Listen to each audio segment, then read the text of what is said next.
The girl was tied to a fence in the blizzard by her cruel in-laws until the rancher rode in. She comes with me. Kansas, winter of 1886. The prairie lay buried under a sky of ice, and the wind screamed like something alive. The storm had been building all afternoon, rolling across the flatlands with a force that swallowed the horizon. By nightfall, the world was reduced to white void and whirling snow, a place where even sound seemed to freeze before it could travel. Ruth Marin could feel none of it clearly anymore. Her wrists were tied tight to the rough wooden fence posts, rope digging so deep into her skin she no longer knew if the warmth leaking down her hands was blood or melted ice. Her hair whipped across her face in frozen strands. Every breath burned like glass. Behind her, the silhouettes of her in-laws faded into the swirling storm. Jonah Marin's mother had only one sentence as she turned away. "God will judge you, Ruth. We wash our hands of this." Ruth tried to shout after them. "I did not poison him. He was sick for weeks. You know he was sick. Please, please do not leave me here." But the wind swallowed her voice whole. The heavy footfalls of the Marins receded, muffled by the rising shriek of the storm. They did not look back. The fence creaked beneath the force of the blizzard, and Ruth felt her legs weakening. Snow piled against her skirt, climbing higher with every gust. Each inhale brought less air, more pain. Her voice cracked. "Somebody, anyone, please." But only the storm answered. Her eyes blurred, lashes crusted with ice. The cold crawled deeper, numbing everything except the terror in her chest. She thought of her classroom, the children she once taught, the tiny chalkboard she had saved money to buy. She thought of her husband before grief hollowed him out, before the drinking, before the final silence of his chest.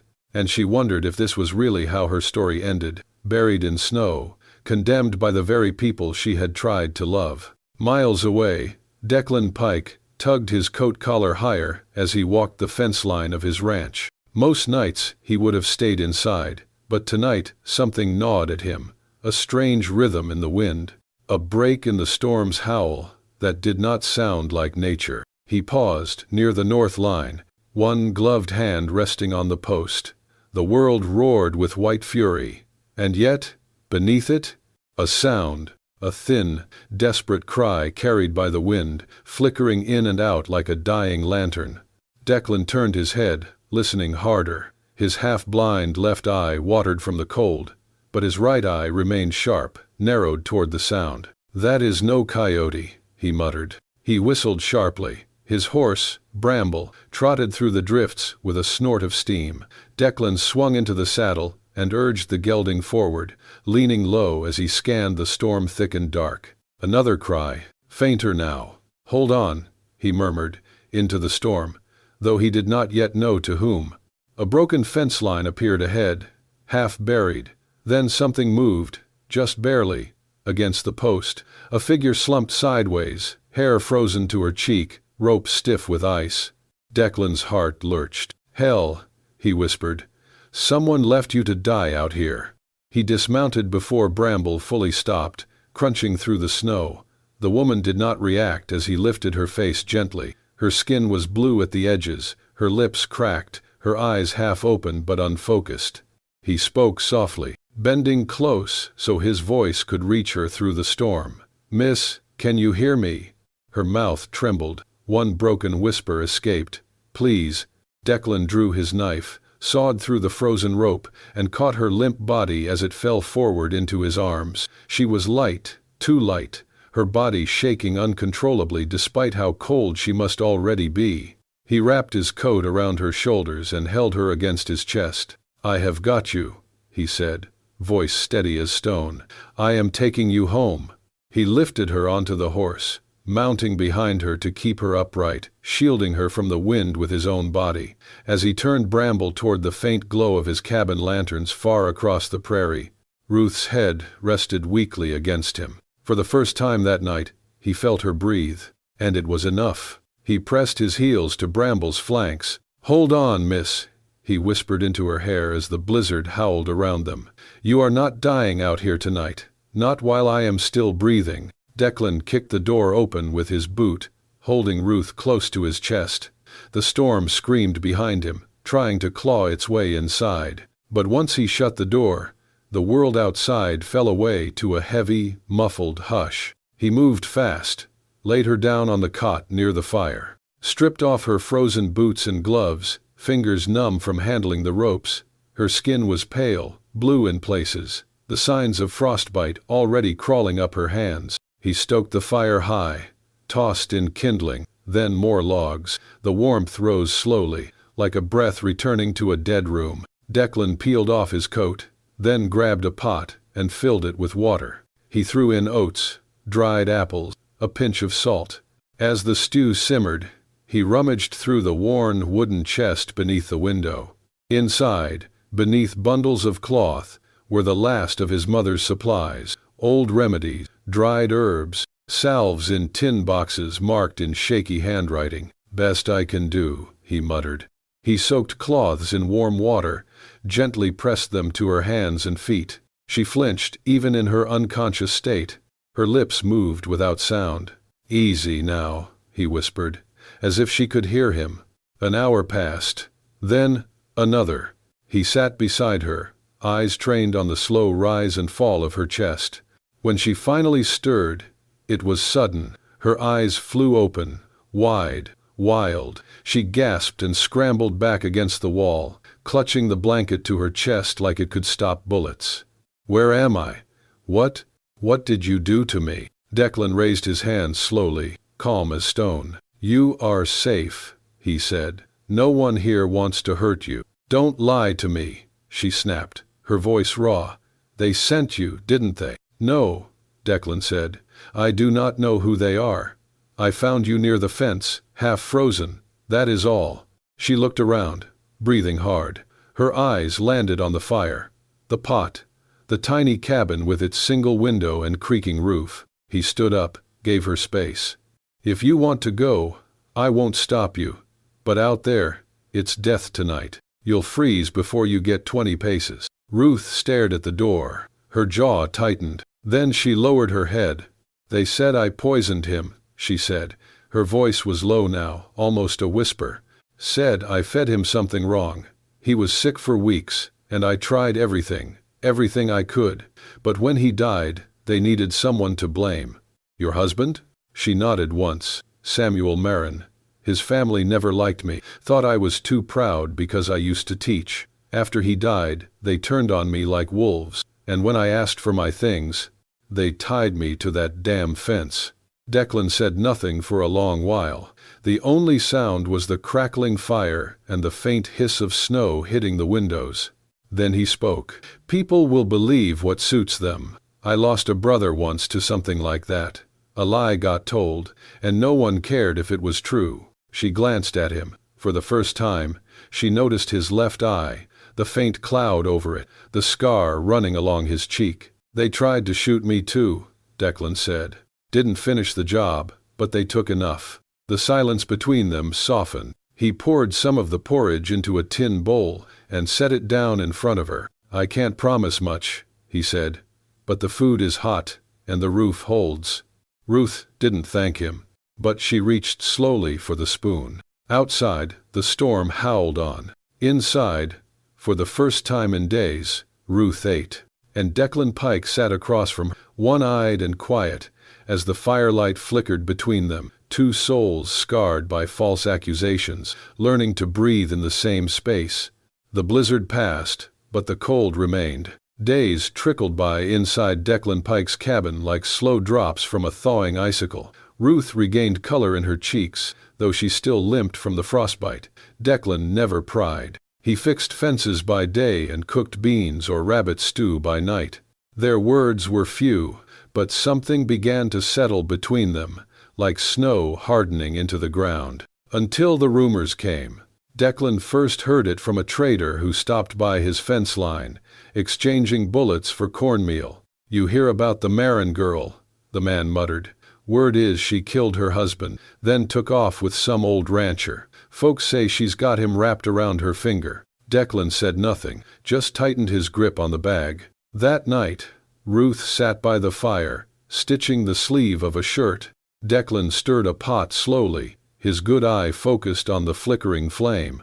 The silence between them was not uncomfortable, until a knock shattered it. 3 fists, firm, official.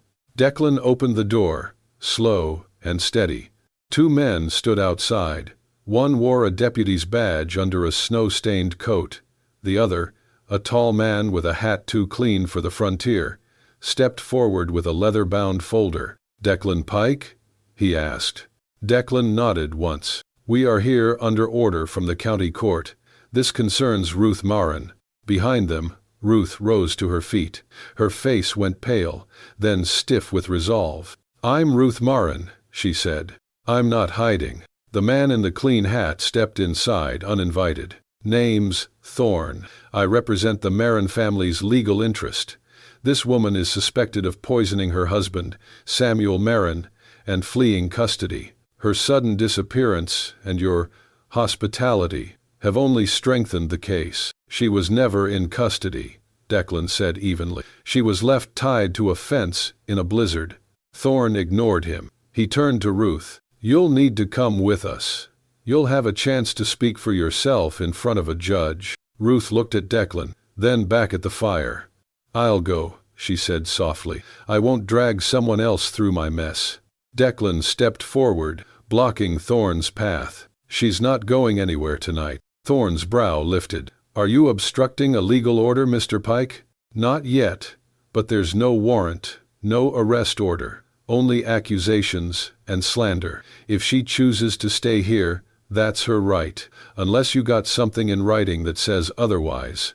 The deputy shifted uneasily. "We don't have jurisdiction to take her by force, not without a signed order." Thorne's voice sharpened. "You're making a mistake, Pike. This woman will bring nothing but ruin. Ask around. She spins tales, weaves sympathy, then leaves men like you in ashes." Declan didn't blink. "You done talking?" Thorne narrowed his eyes, pulled out a folded paper. "Then, consider this, a court summons. She has 5 days to appear. If she doesn't, we return, with force." He threw the paper on the floor and left, his boots crunching over snow as he stormed out into the cold. The deputy paused at the door, his voice quieter. "Don't let them corner you. Justice in this town ain't always justice."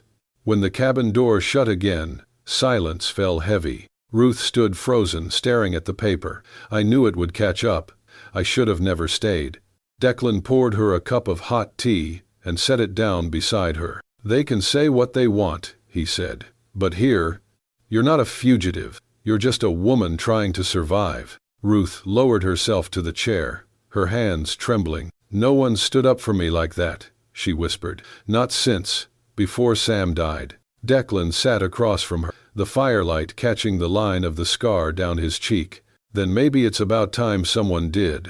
Outside, the wind picked up again, but inside the cabin, the storm had shifted. For Ruth, protection no longer felt like a borrowed kindness. It was something earned, something real. And it had a name now, Declan Pike. By the 4th morning, Ruth had begun to rise before the sun. Declan never asked her to help, but she did anyway, sweeping ash from the stove, hauling water from the well, folding blankets. Her movements were quiet, methodical, like someone who'd known responsibility too long to put it down. There was a small boy from a neighboring ranch, Emmett, who'd wander in sometimes to deliver messages or bring eggs.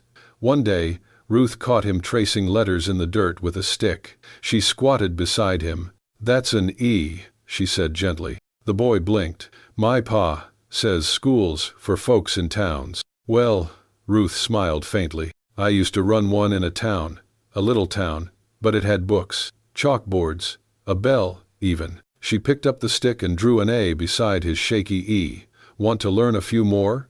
From that morning on, Emmett came by more often, and not just with eggs.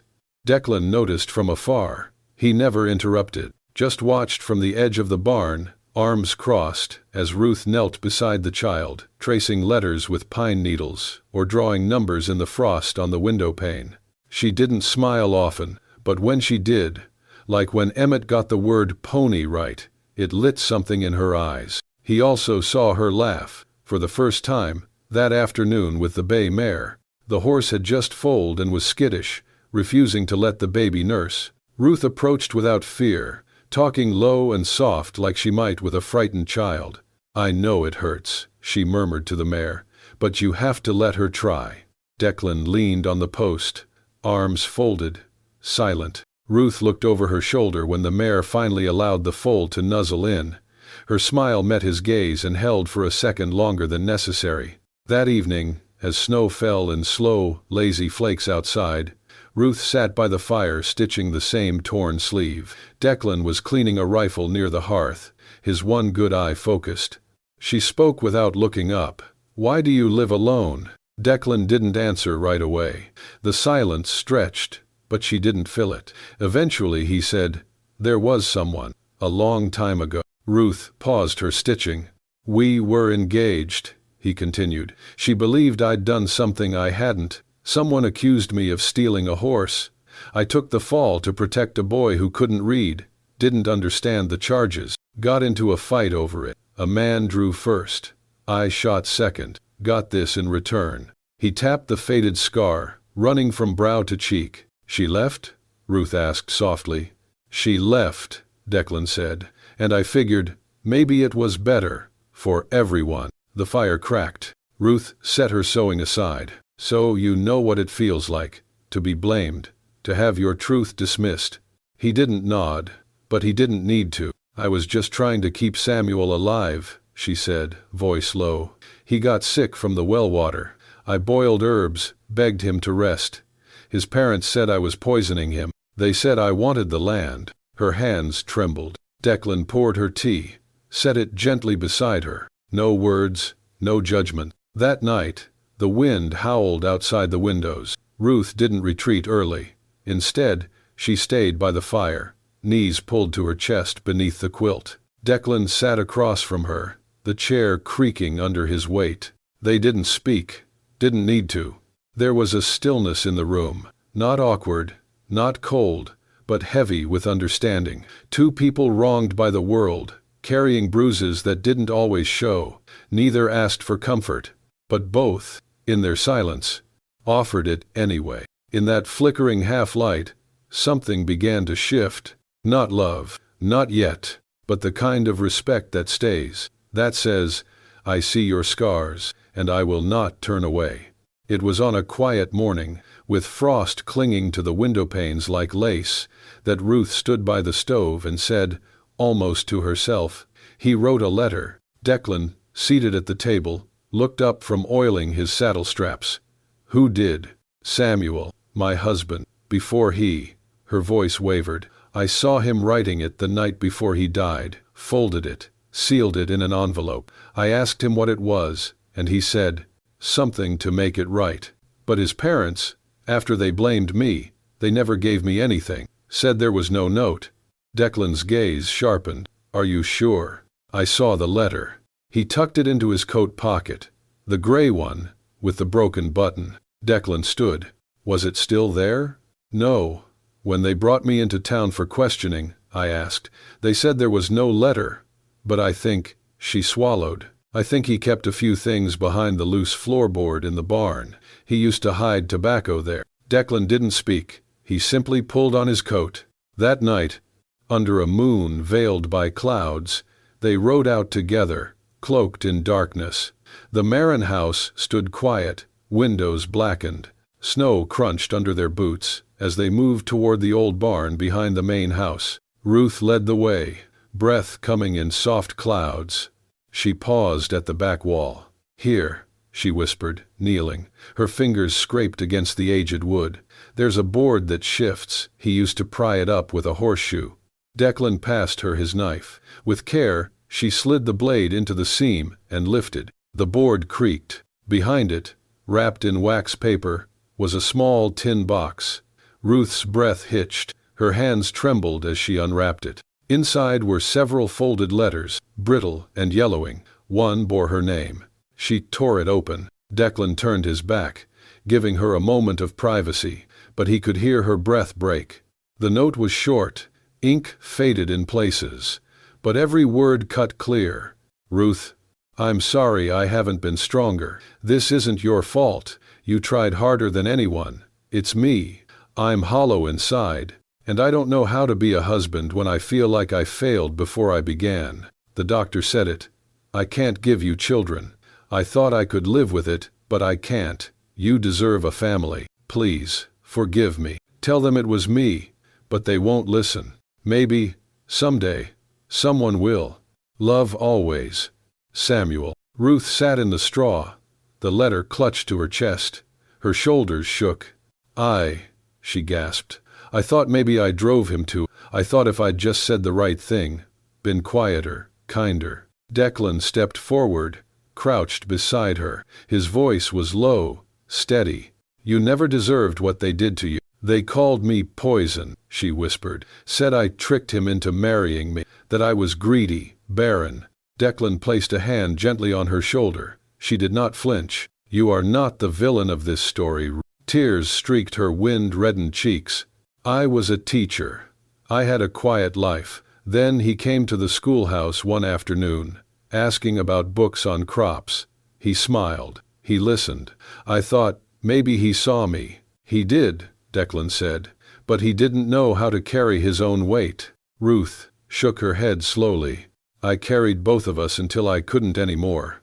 And still, you didn't break, Declan said. She looked at him then, eyes wide. The firelight from his lantern caught in the tears on her lashes. This changes everything, she whispered. Yes, Declan replied. Now let's bring the truth into the light.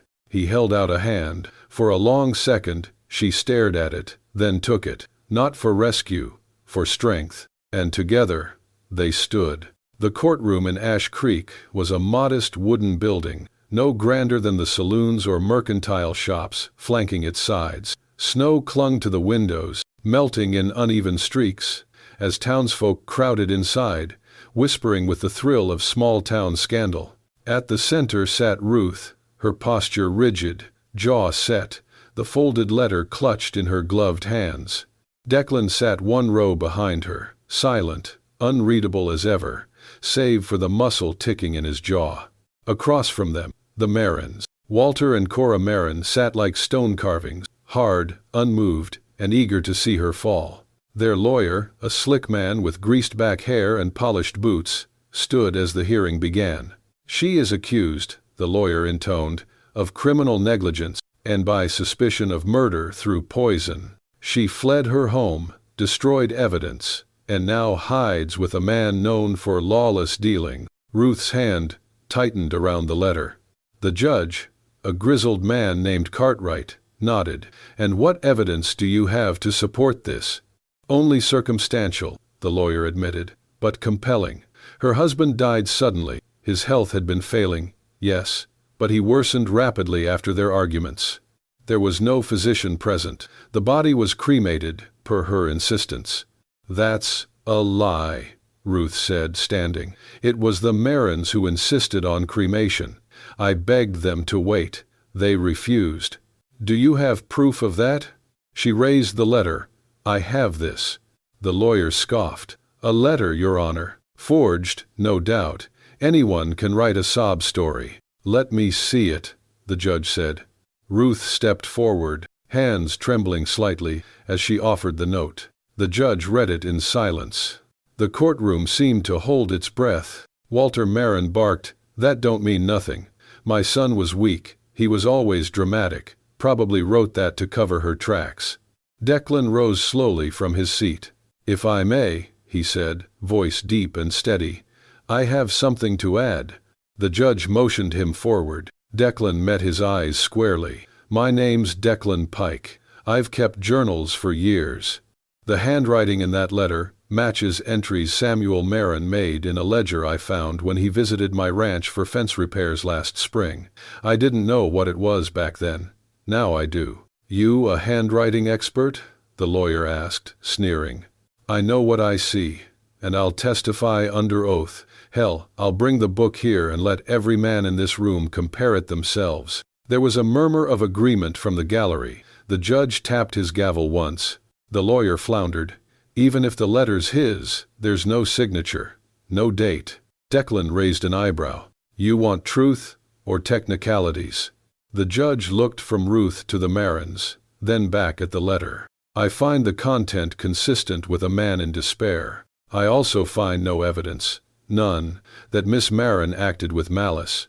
He turned to the sheriff. Release the hold on her. No charges will be pursued unless new evidence arises. The gavel came down with a sharp crack. It was over. But the silence that followed was not triumphant. It was heavy. Outside, as the crowd dispersed and the wind kicked snow along the boardwalk, Ruth stood alone for a moment. Then Declan joined her. She didn't look at him when she said, "They still think I did it. The town, the whispers." He didn't argue. "I'm not in jail," she said softly, "but I've still got nowhere to go." Declan glanced at the road ahead, then at her. "Then, maybe, this is where you start again." She looked up. "The ranch?" He shrugged. "I've got space. You've got strength. There's a schoolhouse foundation still standing near the creek. Maybe someone ought to bring it back." Her eyes shimmered. "You'd let me stay." "I'm not letting you," he said, voice gentle. "I'm asking you to." And for the first time since the snow took everything, Ruth felt the warmth of something she had almost forgotten: belonging. The old goat shed stood on the edge of Declan's property, half collapsed from years of wind and snow, but with some elbow grease, fresh planks, and Ruth's stubborn insistence, it was transformed. By early spring, it became a makeshift schoolhouse: 4 benches, a stove, and a slate board nailed to the far wall.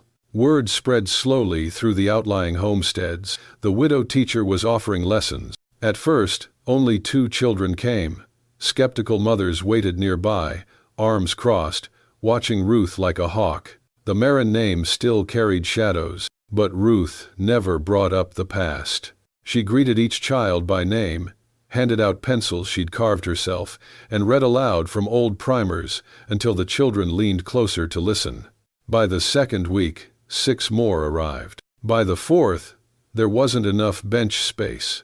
On one wind-washed morning, Ruth stood before the class, chalk in hand, smiling for no one in particular. She didn't even realize it until one of the little boys, a shy redhead named Eli, asked, "Miss Ruth, are you happy now?" She paused, touched her chest, then nodded. "I think I am." After the children left, she stayed behind to sweep the dusty floor. The door creaked open again. Declan stood there, holding a small leather ledger. "I was wondering if you'd take a look at this," he said, voice softer than usual. She dusted her palms. "Your ranch books?" He nodded. "Reckon I've never been much good with numbers. Too many calves, too few coins." Ruth smiled. "You're doing fine. But you do it better."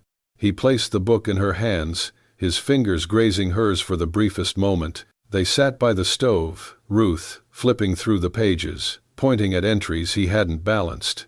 He didn't speak much, only nodded, occasionally asked a question he probably already knew the answer to. By the end of the hour, the figures were clearer, and so was something else.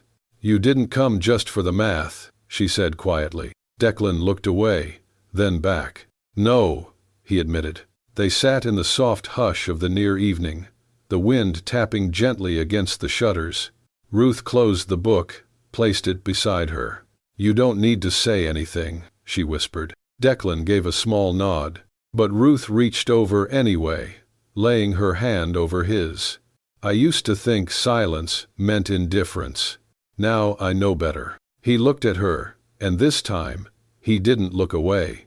The sky that morning was gray, not from snow, but from the kind of clouds that warned of storms made by men, not weather, heavy, watchful, brewing silence. Ruth was sweeping the schoolhouse porch when she saw them. 6 men on horseback, coats flapping like flags, eyes narrowed and sharp as bayonets. Dust and snow swirled behind their boots. Leading them was Edwin Hale, a bitter cattleman with 2 sons and too much time to stir anger. His face was set like granite, the kind that cracked from pressure, not wear. "You're not licensed," Edwin barked. "Teaching without law approval. It's dangerous, misleading our children."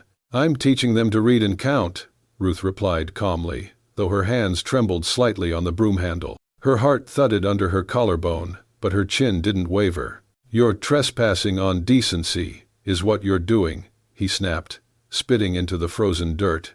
A murmur ran through the children's parents, who'd come to drop off their kids. Some looked away, shamefaced. Others didn't move, their silence a kind of quiet defiance. Then came the sound of hooves, steady, sure. Declan Pike rode in slow, his dark coat dusted with frost, his presence like a wall rising from the earth. He dismounted in one smooth motion and walked to stand between Ruth and the men. He said nothing at first, just scanned the faces until they fell quiet. Then his voice came low and even. "She comes with me." Edwin sneered. "That's no law." Declan stepped forward. "You want to move her," he said, voice like flint. "You go through me." Silence. A hawk screamed high above, and even that seemed to hush. Edwin shifted in the saddle. One of his sons nudged his horse back. Another man cleared his throat, looking at the ground. No one moved forward. After a beat, the group turned and rode off, snow crunching beneath hooves like brittle bones. Ruth hadn't realized she'd been holding her breath until her lungs ached. Her fingers loosened around the broom. Later, back at the cabin, neither of them spoke about what had happened. She set the table quietly. Declan chopped wood and brought it in, fingers stiff from the cold, jaw tight with restraint. He knelt beside the stove, lighting it with practiced ease. She poured water into the kettle, her movements softer than usual. Their hands brushed. He looked up. She didn't move away. They sat together at the table as the fire crackled. Outside, the last snow was melting, dropping from the eaves like a ticking clock counting down the end of something old. Ruth reached across and placed her hand over his.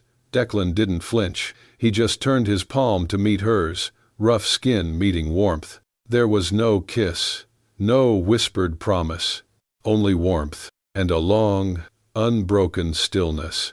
That night, the schoolhouse glowed golden through the windows, laughter of children echoing faintly inside. The snow melted from the steps, and above it all, a flock of birds wheeled across the wide Kansas sky, flying toward something new.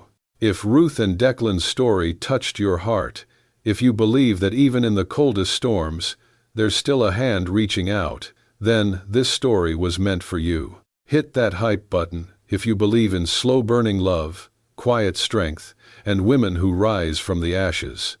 And, if you want more soulful tales of romance under the Wild West sky, subscribe to Wild West Love Stories now.